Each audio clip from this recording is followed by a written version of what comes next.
بالله من الشيطان الرجيم. بسم الله الرحمن الرحيم. ألف لام ميم. ذلك الكتاب لا ريب فيه هدى للمتقين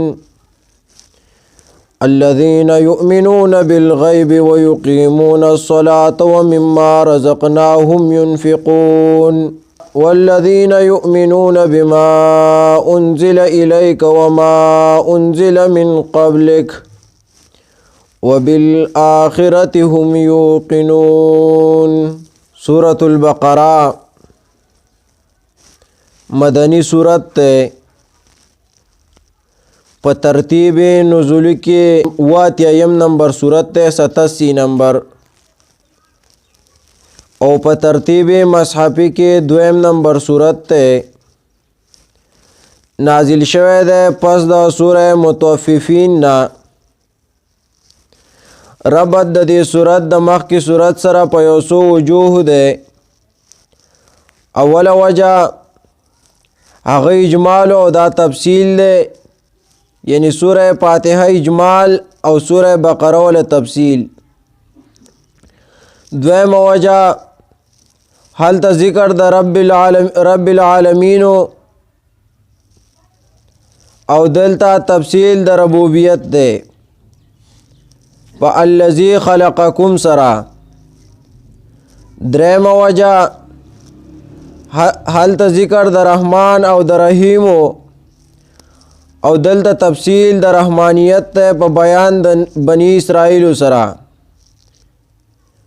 او ذکر دا رحیمیت تے پا ذکر دا بنی اسماعیل سرا. سلورم وجہ حل تا ذکر دا مالکیت او دلتا تفصیل دا مالکیت تے پا نفی دا شفاعت قہری سرا. پا آیت الکرسی کے چنپی دا شفاعت قہری شوی دا. پنزم وجہ حل تا ذکر دا ایاک نعبدو دلتا اثبات دا غیر پا دلائل عقلیہ سرا. پا دے قول سرا یا ایھا الناس اعبدوا ربکم. شپگم وجہ حل تا طلب دا صراط مستقیم و دلتا اجابت دا غیر فذالک الکتاب لا ریب فیہ ھدی للمتقین. اوم وجہ حل تا ذکر دا فرق و ثلاثو او دل دا تفصیل دا غیر پا بیان دا صفاتو او جزاگانو دا غیر سرا. پا ابتدا دا صورت کے دعوت دی صورت تا اثبات دا مقاصدو سلورو چی توحید دے، صداقت الرسول دے، جہاد دے و انفاق فی سبیل اللہ دے. چی مذکور دی ہر یو دا دی سلورنا سلورو تا. اول پا یا ایھا الناس اعبدوا ربکم الذی خلقکم والذین من قبلکم لعلکم تتقون سرا. دویم پا وَإِلَٰهُكُمْ إِلَٰهٌ وَاحِدٌ لَا إِلَٰهَ إِلَّا هُوَ الرَّحْمَٰنُ الرَّحِيمُ سرا. دریم مقصد پا دی کے رد شفاعت قہری دے فا اللہ لا الہ الا هو الحی القیوم لا تأخذه سنة ولا نوم سرا. سلورم للہ ما فی السماوات و ما فی الارض. آیات نمبر 284 سرا. مقصد پا دے کی ذکر دا علت دا پار دا ما قبل پرد دا شرک پی تصرف و فی العلم سرا او خلاصت دا مخ کے او پا صورت کے رد پا اقسام دا رد دا شرک باندے پا دے طریقے سرا. رد اتخاذ الولد پا آیات نمبر 116 کے. رد شفاعت قہریہ پا آیات نمبر 255 کے. رد شرک فی العبادات پا آیات نمبر 21، 83 اور 133 کے. رد شرک فی العلم پا آیات نمبر 22، 28، 108، 164 اور 255 کے او پا 284 کے. رد شرک فی العلم په آیات نمبر 29 32 33 77 231 او 255 کې رد شرک فی الدعاء هغه په 186 کې کوي او رد شرک فعلی په آیات نمبر 167 آیات نمبر 168 او 173 کې او د وضاحت د توحید د پاره په صورت کې نور مسئلے هم ذکر کړي نور زینو کې هم ذکر ده اسماء حسنا هغه دادي رب الله قدیر علیم الحکیم التواب الرحیم بصیر واسع بدیع السمیع العزیز شاکر الرحمن الغفور رؤوف حلیم خبیر الحی القیوم العلی العظیم غنی حمید مولا او صدق د رسول الله صلی الله علیه وسلم په د شبهاتو چې مذکور دي سلور کراتا آیات نمبر 19 97 101 او 129 او جہاد فی سبیل اللہ سلور کراتا 190 کے او آیات نمبر 193 224 او 251 کے او انفاق فی سبیل اللہ سلور زلا 254 کے او آیات نمبر 261 او آیات نمبر 267 او آیات نمبر 274 کے دعوت صورت وس خلاصه د صورت خلاصه دی صورت دادا چې دا صورت منقسم ده سلور حصو ته په اثبات د مقاصد سلورو کې چې توحید ده رسالت ده جهاد ده و انفاق ده چې هر یو تایید د بل ده او هر حصہ مشتمل ده په سلورو بابونو باندې حصے کمی کمی دي اوله حصہ دا اول د صورت نه تر آیات د قل من کان عدوا لجبريل فإنه نزل على قلبك بإذن الله مصدقا لما بين يديه وهدى وبشرى للمؤمنين دی آیات پورے آیات نمبر 97 پورے دا مشتمل دا پسلور بابونو باندې باب اول چې ده اول باب دا اول دا صورت نه تر قل یا ایها الناس اعبدوا ربکم الذی خلقکم والذین من قبلکم لعلکم تتقون آیات نمبر 41 پدې کې ذکر دو پنځو خبرو ده اول عظمت د کتاب الله پدری صفات سره پدویم آیات کې دویم پنځه صفات د فریق اول سره متعلق د بیان د جزاء او د جزای اخروی او دنیاوی نه په آیات نمبر 3 4 5 کې دریم ذکر د فرقه ثانی دریم فرقه پدریو صفات سره د بیان د سزای دنیاوی او اخروی نه په آیات نمبر 6 او 7 کې سلورم پنځلس اوصاف د فریق ثالث یو عدم الایمان په اتم آیات کې او دویم محادعه په نهم آیات کې دریم عدم شعور په نهم آیات کې او سلورم مرض په لسم آیات کې پنځم کذب دام په لسم آیات کې شپږم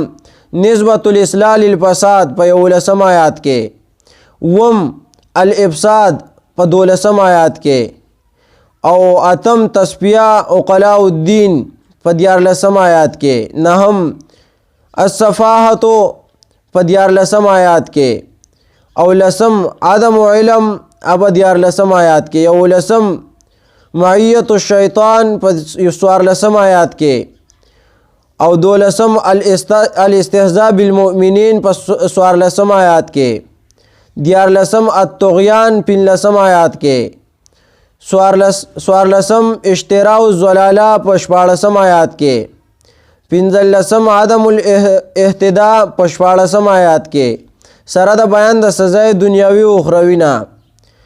چې لسم او پنځلسم آیات کې ذکر دي پنځم ذکر د مثالونو د فریق ثانی نه په ولسم آیات کې او د فریق ثالث نه په نلسم آیات کې دا یو څو خبرې به تاسو ځان سره یاد ساتئ. سوره بقره شروع کړئ په الف لام میم سره. بسم الله الرحمن الرحیم. خاص په نوم د الله تعالی امداد غواړو په شروع کولو کې چې رحمان او رحیم دی. یعنی په شروع کولو د سوره بقره کې امداد غواړو موږ د الله نه. نو داسې به ووایو بسم الله الرحمن الرحیم. خاص په نوم د الله تعالی امداد غواړو په شروع کولو د مختصر تفسیر د سوره بقره کې چې رحمان او رحیم دی. بله تفصیلی معنی بسم الله الرحمن الرحیم په نوم د هغه الله چې کتاب یې د تقوا دپاره رالیږلی دی. رحمان ذات دی عام کړي دي نعمتونه خپل بني اسرائیلو ته. رحیم ذات دی آخري نبی خاص کړی دی په بعثت سره ټولو خلکو ته. د اولاد د ابراهیم علیه السلام نه رالیږلی دی. یعنی اولاد د ابراهیم علیه السلام نه آخري پیغمبر رالیږلی. دا به شیخ امداد الحق رحمه الله مد ظله لانی نه ما اورېدلی او شیخ عبدالسلام رحمه الله خپل تفسیر کې ځای په ځای ذکر کړی ده. الف لام میم. الله تعالی د دې په مراد ښه پوهه دی. دا حروف مقطعات دي. دا د الله او د پیغمبر په خپل منځ کې راز دی. علما ذکر کوي چې د دې نه پیغمبر خبرو خو لیکن الله ورته ویلي چې ته یې مه ښایه خلکو ته. یعنی چې که دا خلک دومره نري چې د دې په معنی ځان پوهه کي د دې په معنی نه دي پوهه څوک. بل قول دا دی چې د دې په معنی چې دی هغه پیغمبر هم نه دی پوهه. خو بعضې علما وایي او مفسرین چې نه دا د الله او د پیغمبر په منځ کې راز دی. نو الف لام میم الله تعالی د دې په مراد ښه پوهه دی. بیا بعضې مفسرین د دې وضاحت کوي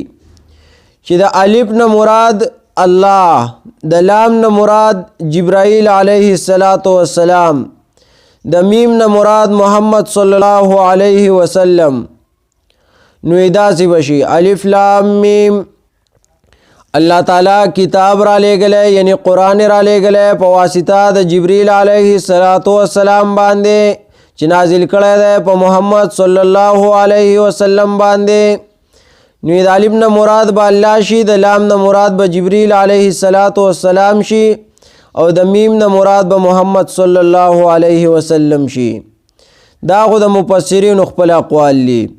خو لیکن اصل بس د دې په معنی څوک نه پوهېږي، په دې معنی الله پوهېږي.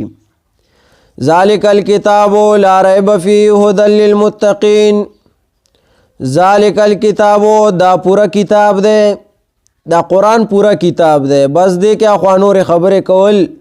نه دي پکار. د ځان نه به پکې ټکي نه وردن نه کوئ. نو ذالک الکتاب دا پورا کتاب دی. لا ریب فیه هیڅ شک نشته پدې کې. یعنی دا کتاب داسې کتاب دی چې هیڅ شک نشته پدې کې. هدن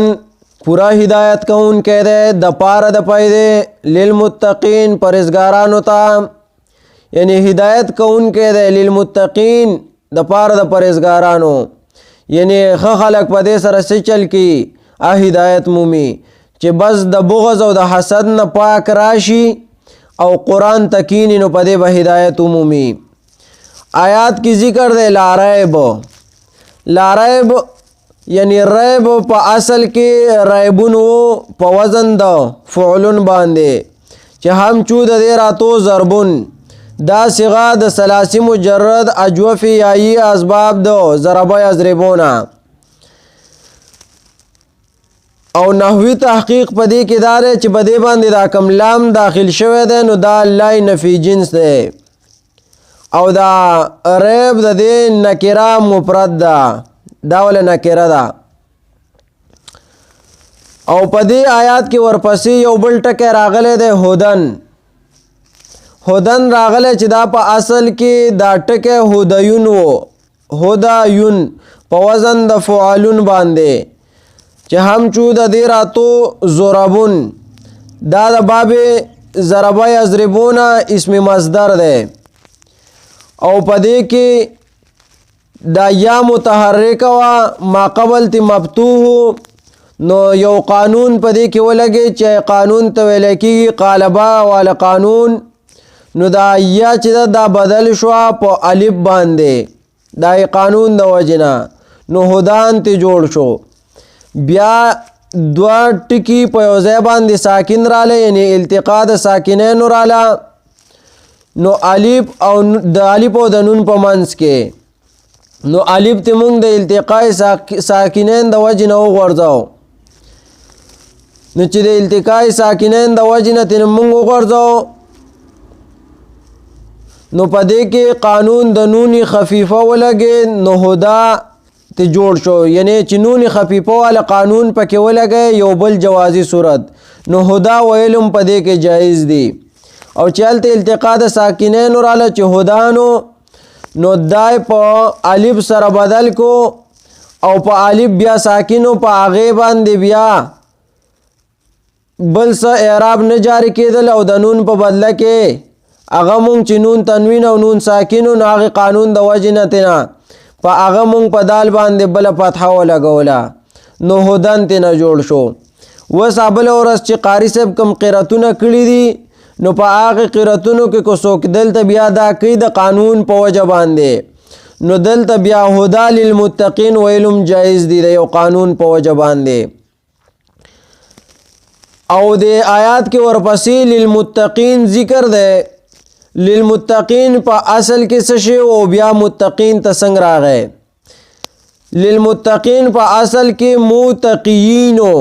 متقین په وزن د مفتعلین باندې چې هم چود د راتو مکتسبین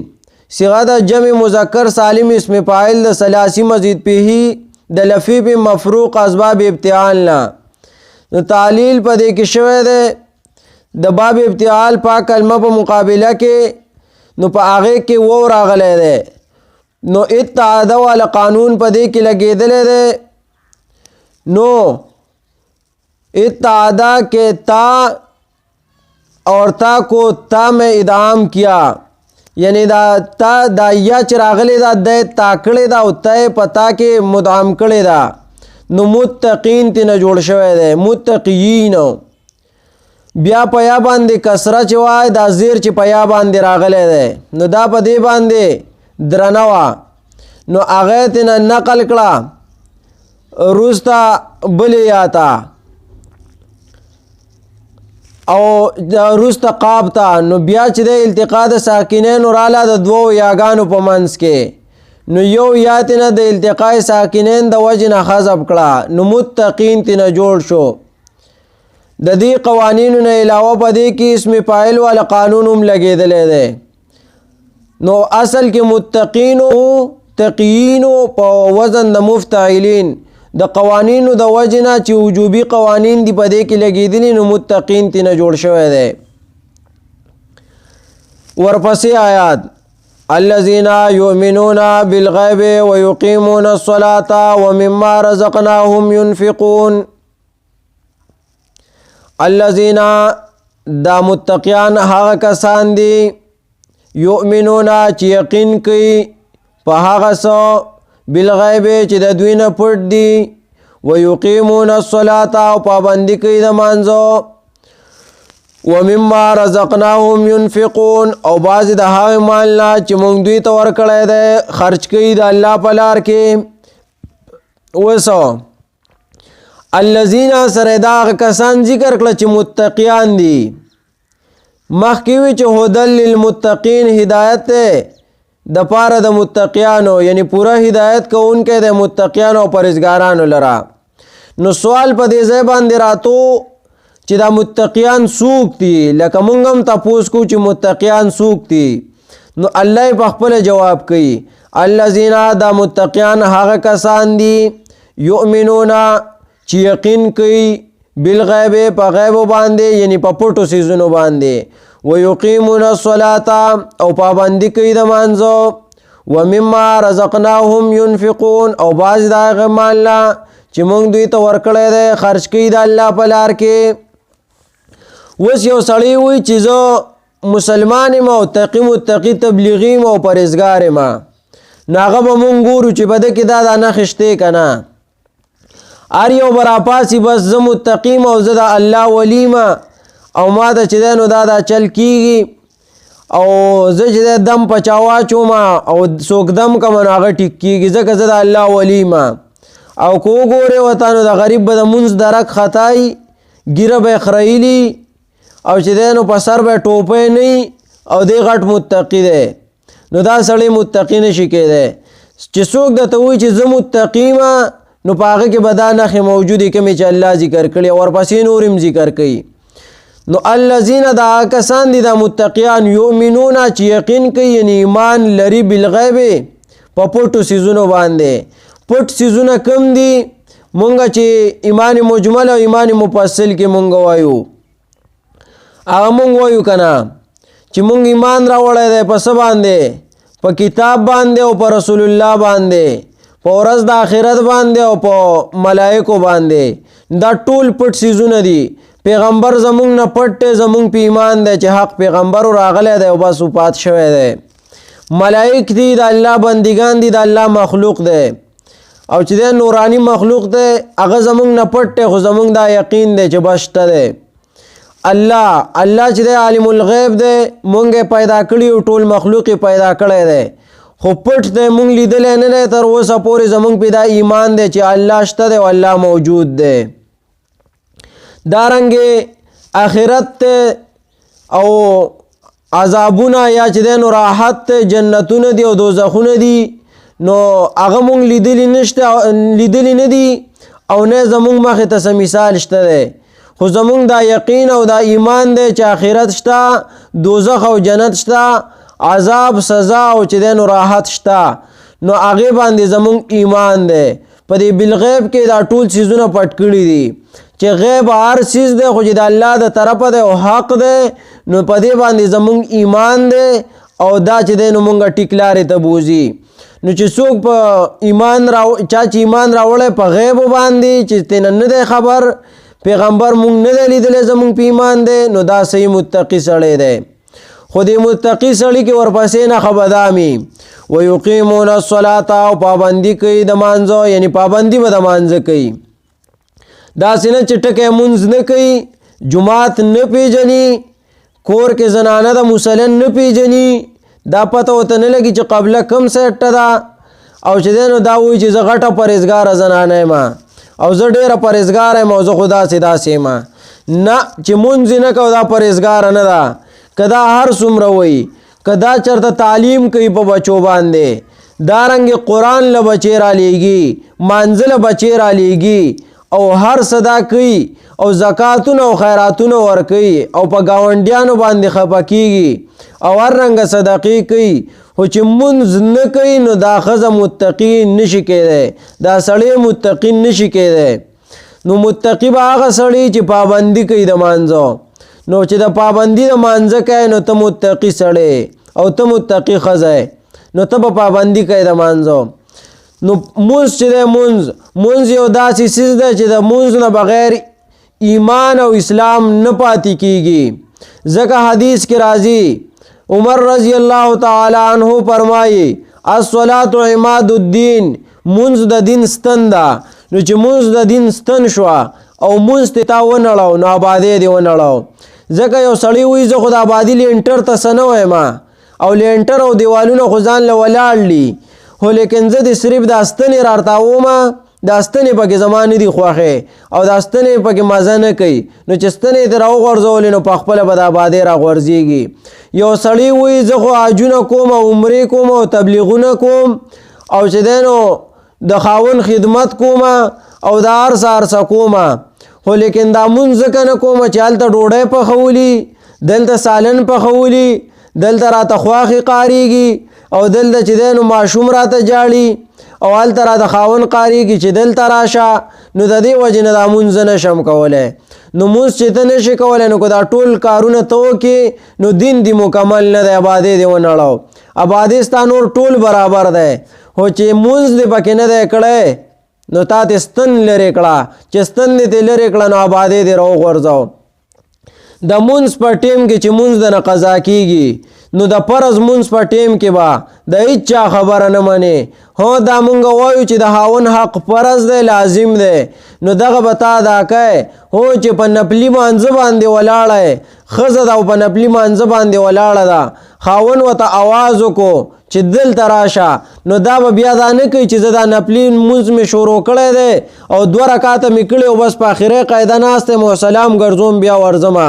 نه آخري سلام ته به هم ځان نه پرېږدې بس په نیمه کې به دا نفلي مونځ ماته او د خاوند خواله به ځې ځکه چې هغه حکم چې دی هغه فرض دی او دلته تا شروع کړی نفلي حکم دی نو نفلي حکم به ماته په فرضو پسې. نو چې نفلي حکم تا په فرضو پسې مات کن د خاوند حق په ته لاندې کوې او هغې له به ورځې. که ته بیا ډوډۍ او سالن پخوې یا بچې قلاری نو ته به د خاوند خواله ورځې نفلي عبادت په ته پرېږدې او ځکه چې د خاوند حق هغه فرض او لازم دی. نو دلته اوس مونځ چې دی دا دلته یقیمون الصلاة چې دی دا فرض مونځ یادوي او نفلي مونځ هم یادوي. خو دلته چې تا فرض مونځ شروع کړی دی یا د فرض مونځ ټیم ستا نه ځي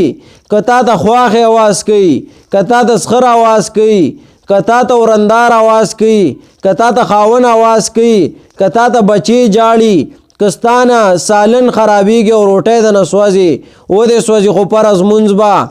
نه پرېږدې او د خاوند حق په هغې ځای کې بیا دغلته به د خاوند خبره نه منې چې هغه راته وایي چې مونځ مه کوه فرض او زما خواله راشه وایي نه خاوند ستا حق هم فرض دی خو د الله د حق نه وروسته فرض دی. زه لومبې د الله حق ادا کومه چې مونځ دی نو چې مونځ مې څو نه کړی د هغې پورې زه ستا خواله نشم درتلی د څو پورې چې د فرض مونځ نه دی کړی د هغې پورې نور کارونه مه کوه. نو یقیمون الصلاة نو پابندی به کوي د مانځو هر کار به وروسته پرېږدي هر کار به ماتی او هر کار به پرېږدي خو لیکن فرض مونځ به کوي. نو فرض مونځ لازمي او فرض شی دی دې پسې بار څه پرېږدی. که یو سړی وي چې زه تقي متقي تبلیغي ما او زه هر سهار څه یم خو چې مونځ یې نه کو نو دا سړی چې دی متقي نشي کېدی ځکه دا اصول او دا قانون او دا اقسام د مؤمنانو را روان دي او د متقی چې متقی به دا کسی او متقی نه اصل مراد ګوره مؤمن دی. ها نو مؤمن به هغه کسی چې هغه مونځ کوي ان د مونځ پابندي کوي. ورپسې ومما رزقناهم ينفقون او بعضې دا مال لا چې موږ دوی ته ورکړی دی ينفقون دوی خرچ کوي د الله تعالی په لار کې. اوس ومما ذکر کو بیا رزقناهم ينفقون ذکر کو ومما ذکر کو اسنه چې دیسی مونږ وایو چې ويقيمون الصلاة ورزقناهم ينفقون نو دا خلق بچ دي نو بیا به سوالونه کول بیا خو چې دین استاد سره به مال نه پاتې کېدو خو ټول بری د الله په لار کې ورکاو. خو شکر دی مسلمانان دا وباسي او زمونږ ټول خلق ته شکر په دی وباسي چې د دې په منځ کې ومما ذکر کو. ومما مطلب دا دی چې من د پاره د تبغیض دی. تبعیض مطلب دا چې بعضې د دې مال نه خرچه کا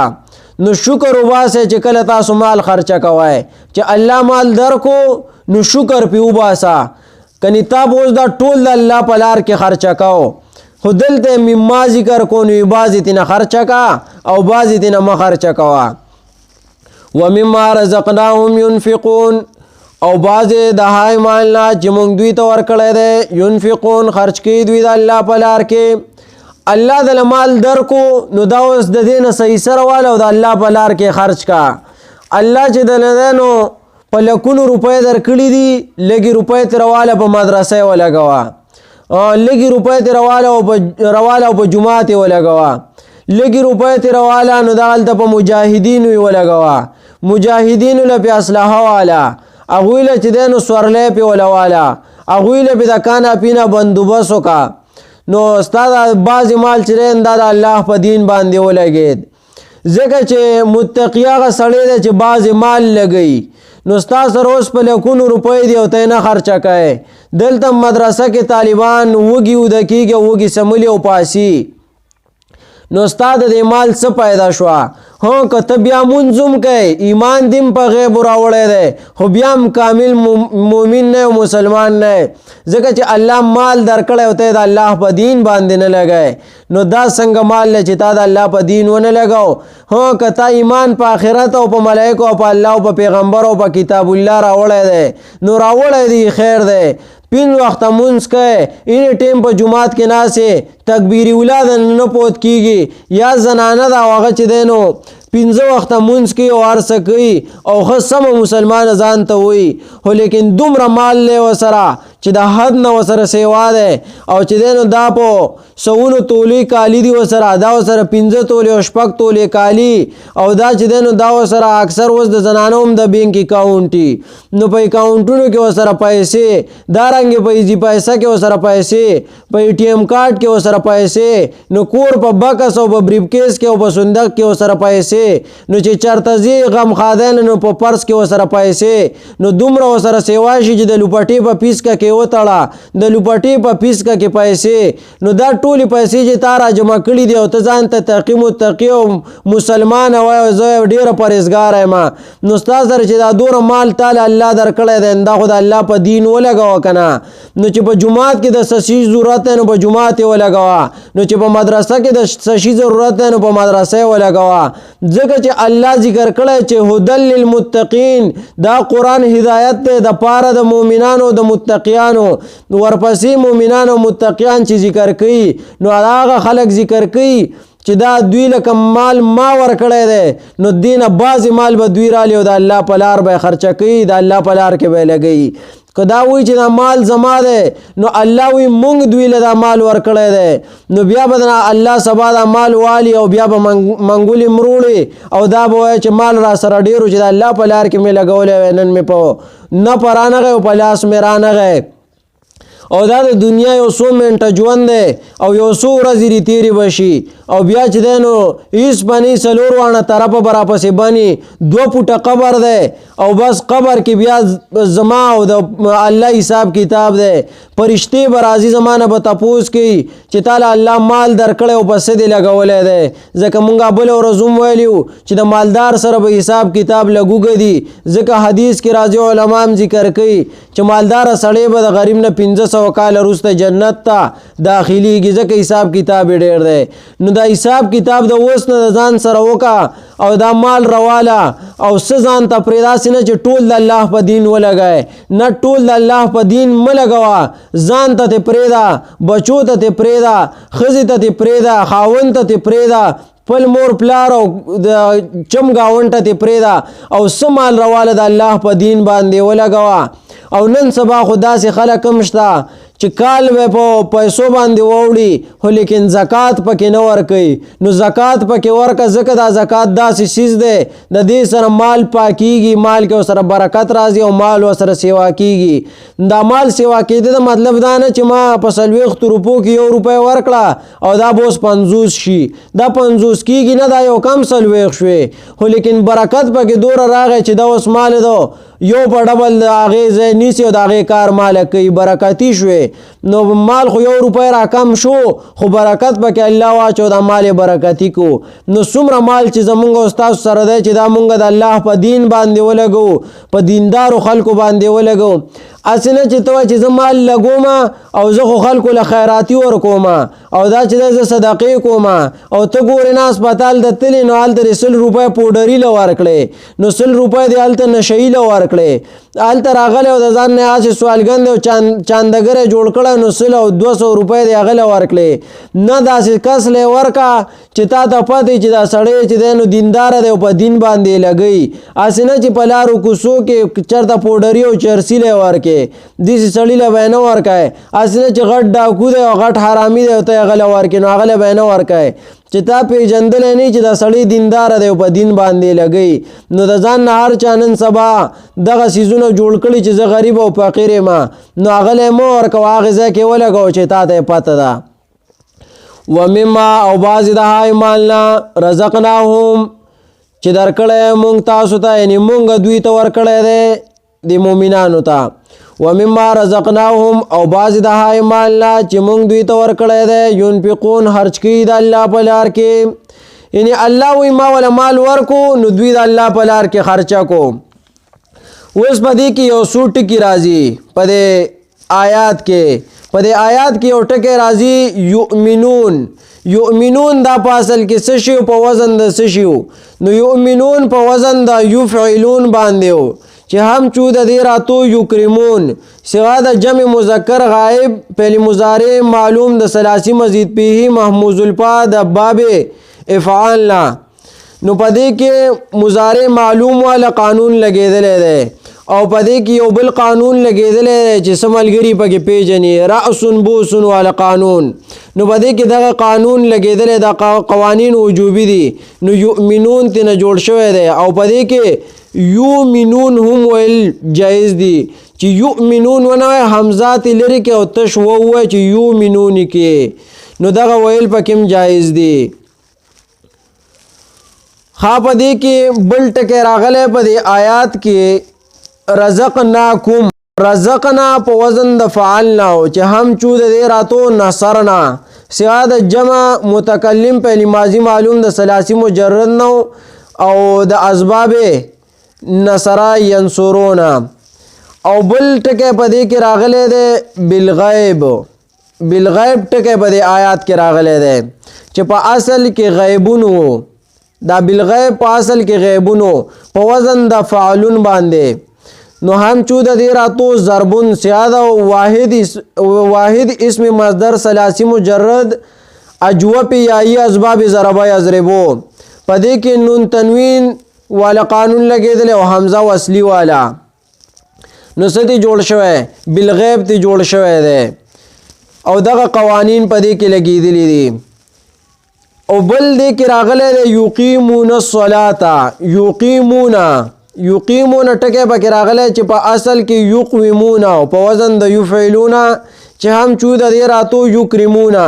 سوا د جمع مذکر غائب پہلی مضارع معلوم د ثلاثی مزید پیه اجوب واوی اسباب افعالنا او د دې غ تعلیل مونږ مخکې کړو په نستعینو کې څنګه تعلیل شوی همدغه کسې تعلیل په یقیمونه کې دی او قوانین پکې لګېدلي دي نو هغه یقول تقول والا او میعادون والا او حمزه وصلی والا او مضارع معلوم والا قوانین په دې کې لګېدلي دي نور اخ د نستعینو بشان تعلیل دی پکې. ورپسې د آیات کې راغلی ینفقون په آخر کې ینفقون په وزن د یفعلون باندې دی چې هم چود دې راځي یکرمون سیاده جمع مذکر غائب پہلی مضارع معلوم ثلاثی مزید پیه سی اسباب افعال جاری شوی پدې کې یعنی لګیدلی پدې کې قوانین د مضارع معلوم والا او بای مطلق والا نو دغه قوانین پکې لګیدلی دي او دا حمزه چې پکې دا یؤمنون نو دا پکې قطعی دا ينفقون دا اصل کی ينفقون وکنا خا ورپسی آیات کے والذین یؤمنون بما انزل الیک وما انزل من قبلک وبالآخرۃ هم یوقنون والذین او دا متقیان ها کسان دی یؤمنون چې یقین کوي بما په هغه څه انزل چې نازل کړی شوی دی الیکا تا اے پیغمبر ته وی الیکا تا وما انزل او په هغه چې نازل کړی شوی دی من قبل کا استانه مخکې وبالآخرت هم یوقنون او په آخرت باندې دوی یقین کوي نه په آخرت باندې ایمان ساتي. نو دغه ځای پورې متقیان ذکر کړو چې متقیان به کم کارونه کوي ایمان به په غیب لري پابندي د مانځه به کوي بعضې د مال نه به خرچ کوي د الله په لار کې. ورپسې بیا وی والذین دا متقیان هغه کسان دي چې ایمان راوړي یعنی ایمان لري او یقین لري په هغه څه باندې پیغمبر ته وایي چې پتا باندې نازل شوي لکه قرآن او وما انزل او په هغه څه چې نازل کړی شوی دی من قبل کا ستانه مخکې لکه یو سل او درې کتابونه چې کم نور دي سل صحیفې او درې کتابونه په هغې باندې به ایمان ساتي وبالآخرت هم یوقنون او په آخرت باندې به هم دوی یقین ساتي داسې نه چې بس سترګې پټې او بس کیسه ختمه نه، سترګې پټې او کیسه ختمه نه، اخوا نور قصه شروع کیږي. اخوا چې د قبر دی، برزخی ژوند دی، بیا چې دی نو یوم اموت و یوم ابعث حیا، نو بیا به ژوندي کېږي او الله طرف ته به راځئ، لکه انا لله و انا الیه راجعون، دی الله طرف ته بیا را جمع کېږي. نو وبالآخرة هم یوقنون، او بعضې ښځې پکې وي مړه وي کېږي به وي راکاږو به سره، او د آخرت نه څوک لړلي کوناټي چې دی نو هغه بیا دنیا ته نه دي راغلي، نو لړلي کوناټي به دنیا ته نه راځي خو هلته بیا لړلي کوناټي ګرځي. نو داسې به نه کوې چې ته وایې چې به مړه ګورو به سره او آخرت کې به سره بیا راکاږو، آخرت کې سره بیا راکاږلی کېږي نه، آخرت کې به ته نه راکاږي، آخرت کې بیا تا راکاږي. نو دلته به سره خپله قصه ختمه. نو دا به نه کوې چې به مړه مونځ رانه یو پاتې شو او چې دی نو به مړه الله غفور رحیم دی او ما به وبخي او بیا به سره په آخرت کې راکاږو مړه، نو آخرت کې به سره راکاږي نه، په آخرت کې به بیا راکاږي. او یا وایي چې مما رزقناهم ينفقون، او به مړه دا خو لږې روپۍ دی دې نه څوک څه خبر دي، او دا خو چې دی نو به مړه زه به ځان له ولګوم، ځان له پې نشې تماشې او ځان له پې دا کارونه وکړم، او په آخرت کې به سره بیا راکاږو مړه، نو هلته چې دی نو مال دې ور نه کړو هلته به بیا راکاږي، او د هغې ځای راکاږل هم بیا لږ جدا دي، ځکه چې هغه ډېر ګران ځای دی. تاسو ته ما بل ورځ ویلي وو که نه چې نور به ځمکې ته راځي او ځمکه به د تانبي، بیا چې دی نو هغه ګران ټیم دی. نو ګران ټیم دی نو پکار دی چې مونږ ورته ځان د اوس نه تیار وساتو، او چې دی نو په آخرت باندې به زمونږ یقین او ایمانی او څه چې الله نازل کړي په پیغمبر او په پیغمبر نه مخکې په هغې ټول باندې به زمونږ ایمانی. دی آیات کې ورپسې یؤمنون بیا راغلی دی،